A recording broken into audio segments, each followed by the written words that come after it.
Need I remind you that you are studying at Hogwarts and not the Three Broomsticks?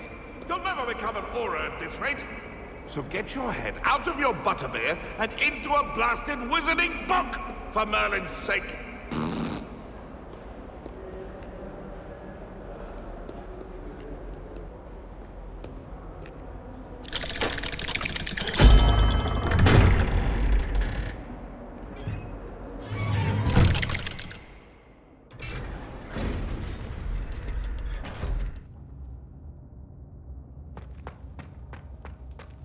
You'll never believe what I've learned.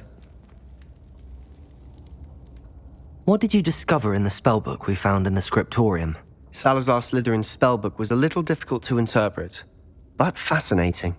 Evidently, he encouraged teaching dark magic at Hogwarts. Neither the Imperious Curse nor the Killing Curse was unforgivable during his time.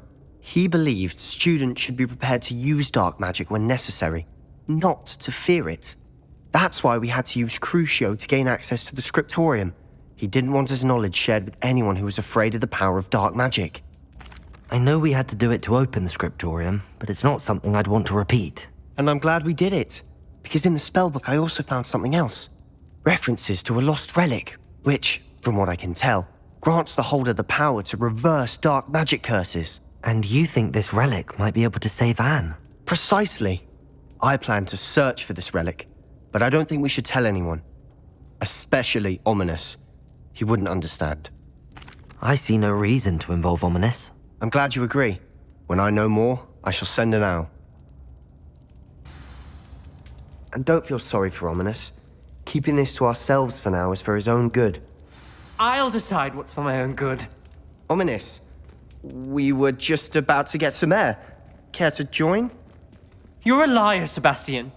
I heard everything. You swore you'd never engage in anything to do with dark magic again. No, I didn't. I said I understood you wanting that. I'd never swear to give up on finding a cure for Anne. You don't know when to stop, do you?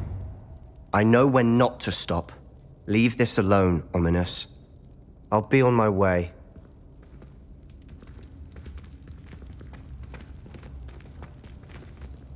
I am not letting this go. Ominous, Sebastian meant well. I know what I heard. You knew I wouldn't agree with this. Going after that relic is not a good idea. Sebastian doesn't even realize it, but he's as irresponsible and reckless now as his parents were years ago. It's why they died. I knew his parents died, but I never heard what happened. Mr. and Mrs. Sallow were professors. Spent nearly every waking moment in the cellar library. Noses buried in books. Anne and Sebastian were upstairs when it happened. They heard a sudden crash and ran downstairs, but it was too late. Their parents had crumpled to the floor. A defect with the lamp in the cellar caused the room to fill with an undetectable toxin. Sebastian and Anne were helpless. They had no magic yet. What a horrible story. It is. That's why I can't understand Sebastian's recklessness. I've practically lost Anne. I cannot lose Sebastian too. Please avoid anything to do with that spellbook. Some references Sebastian mentioned in the book do worry me. I'm glad you understand. I hope Sebastian pursues this no further, but if you think he might, please let me know. It would mean a lot.